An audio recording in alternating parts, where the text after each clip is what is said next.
Paddy की खेती।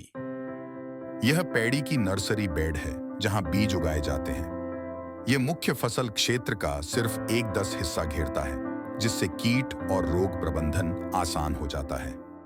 Paddy की खेती में महिलाओं की महत्वपूर्ण भूमिका होती है।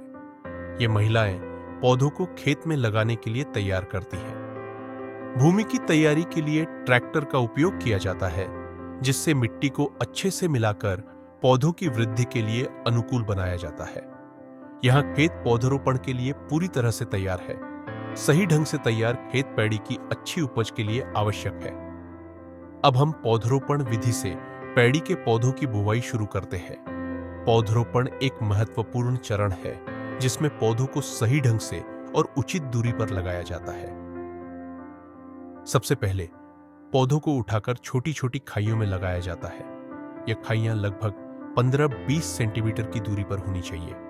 इससे पौधों को बढ़ने के लिए पर्याप्त स्थान मिलता है। पौधों की जड़ों को धीरे धीरे मिट्टी में दबाया जाता है, ताकि वे अच्छी तरह से स्थिर हो सके। पौधों को लगाने के बाद मिट्टी को उनके चारों ओर हल्के से दबा देना चाहिए। पौधों के बीच की दूरी और उनकी गहराई का ध्यान रखना बेहद महत्वपूर्ण है। पौधे एक दूसरे के बहुत करीब नहीं होने चाहिए, ताकि उन्हें पर्याप्त धूप और हवा मिल सके। पौधरोपण के दौरान खेत में पानी का स्तर बनाए रखना आवश्यक है। यह पानी पौधों की जड़ों को ठंडा रखता है और उनकी वृद्धि को बढ़ावा देता है। खेत में पानी का स्तर लगभग 2-3 सेंटीमीटर होना चाहिए। पौधरोपण एक सामूहिक कार्य है, जहां महिलाएं मिलजुल कर काम करती हैं। इससे न केवल काम जल्दी होता है, बल्कि एकता और सहयोग की भावना भी बढ़ती है। पौधरोपण के बाद पौधों की नियमित देखभाल की जाती है, जिसमें पानी देना, खाद डालना और खरपतवार हटाना शामिल है। यह सुनिश्चित करता है कि पौधे स्वस्थ रहे और अच्छी उपज दें। आइए बात करते हैं लाइन विधि से रोपाई करने से क्या फायदे होते हैं। 1. सबसे पहले तो यह विधि भूमि का अधिकतम उपयोग सुनिश्चित करती है। 2. नर्सरी मुख्य फसल के क्षेत्रफल का केवल 1/10 भाग ही घेरती है। इसलिए समान आयु की प्रसारित गीली फसल की तुलना में कीटों और बीमारियों पर नियंत्रण और अन्य प्रबंधन आसान हो जाता है। 3. पौध उगाने की लागत कम हो जाती है। 4. पहले से तैयार की गई नर्सरी फसल को सही समय पर खेत में लगाने में सक्षम बनाती है। 5.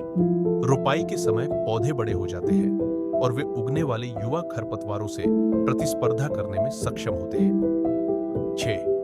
खरपतवार नियंत्रण और अन्य इंटरकल्चर ऑपरेशन में किसानों आसानी होती है। साथ ही हवाओं का आदान प्रदान भी होता है, विशेष रूप से पंक्ति रोपण में। 7. यह पानी का किफायती उपयोग और उच्चतम उपज प्राप्त करने में सहायक है।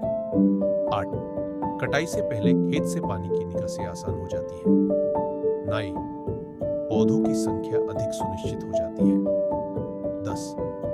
इस विधि से चौपाई करने पर जल्दी हार्वेस्टिंग में मदद मिलती है। इस प्रकार सही विधि से पौधरोपण और देखभाल से पैडी की अच्छी फसल प्राप्त की जा सकती है। धन्यवाद।